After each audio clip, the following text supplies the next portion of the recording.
Well, welcome back. The hot new page-turner, The Last Man, opens with a graphic execution of 4 bodyguards and an invaluable CIA agent missing. And with him, top government secrets. It's a mission. How do you figure it out? Though not impossible for our hero, CIA operative Mitch Rapp.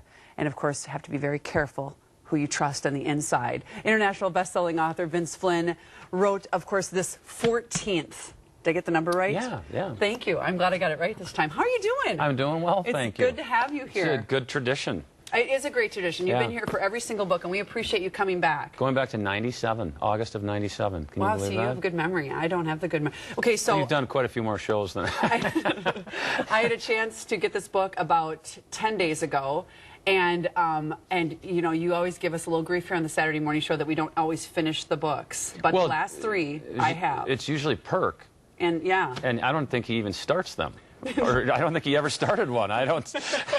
We have to. He's watching. I mean, I love the guy, but I know he's not really a reader. I don't know why he interviews authors. I couldn't put this down late in the week. I finished it Thursday night, and it is the middle toward the end is just phenomenal. Not that the beginning is you know, bad or anything, but the bottom line is it's not really my genre typically. Yeah. And there's so many players involved in this, and it is in Afghanistan right out of the bat. And so what I like the way you did it for maybe, I don't know, for whatever reason, but maybe for the novice, is that every chapter, right away, you put yourself in a different place, and then right away you know exactly which players we're talking about. Yep.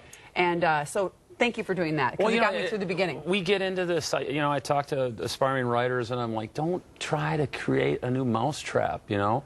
I have a general rule of thumb when I start a new chapter, and I try to keep my chapters short because it creates this sense of urgency, is in that first paragraph, you better let the people know the time, the place, the weather, all the little pertinent details. And it's not that hard to do. Nope. You know, it was warm, it was cold. Yeah. You know, Mike walked into the room, whatever. And you just kind of get the mood set. And then go ahead and get into the details. But I'm not one of, because I don't enjoy that reading either. I don't want to have to work hard at reading a book. You don't have, absolutely. To try to figure out where are they and what time of the day is it and where, you know. Because this whole subject matter that you are, of course, diving into is right now Afghanistan, Pakistan, and the bad news is page by page what you're reading is happening. And that's what kept me, I mean, that's what just is... You know, the previous 2 books were prequels, where I went back, I always wanted to write about Rapp in his 20s, how he was recruited, how he was trained.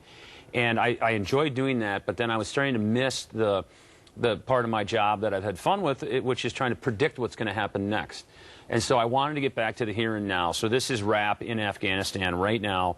And I had to sit down and kind of predict what's Afghanistan going to look like. And historically, very difficult to withdraw from a military conflict like this. They take shots at you, people that were your allies all of a sudden become your enemies.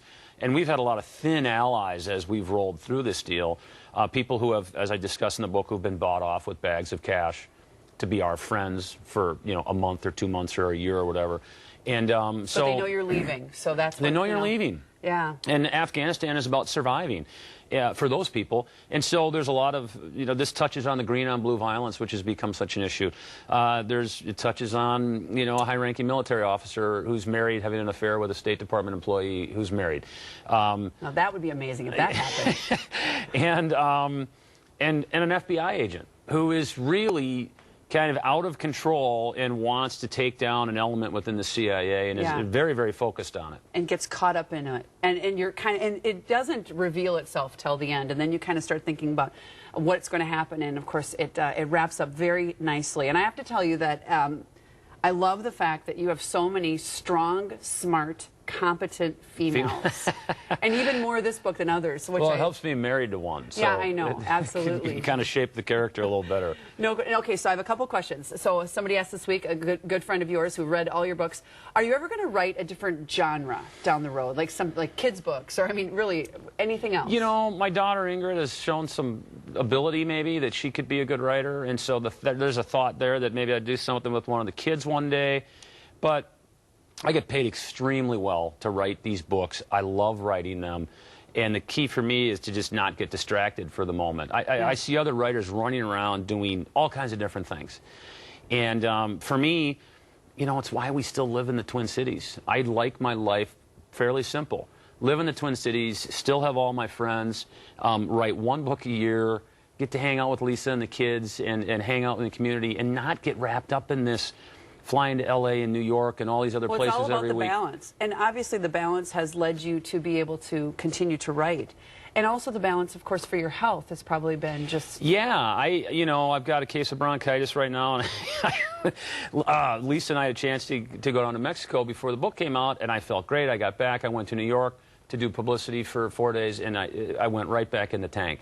And so now I'm trying to ease back into it, and, I want to enjoy Thanksgiving with the family, and then I got to start the next book. Yeah, because you're going to, and otherwise your health, I mean, everyone of course. Yeah, on the cancer front, I'm in no pain, which is wonderful, because I was in a lot of pain there for a while. And my numbers are good. I go down to Mayo every 3-4 months. Great doctor in the Twin Cities, Bill Utes, and a phenomenal doctor down at Mayo, Dr. Eugene Kwan. And the two of those guys together take great care of me and my family, and I'm lucky. Yeah, and a lot of people are praying for you, so yes, that's wonderful. The prayers Absolutely. are great. So the book, American Assassin, is going to be made into a movie. Yes. And it's going to start in August, and Bruce Willis is... Bruce Willis is all but signed. All but signed. I mean, we're negotiating the finest point. He approved the director.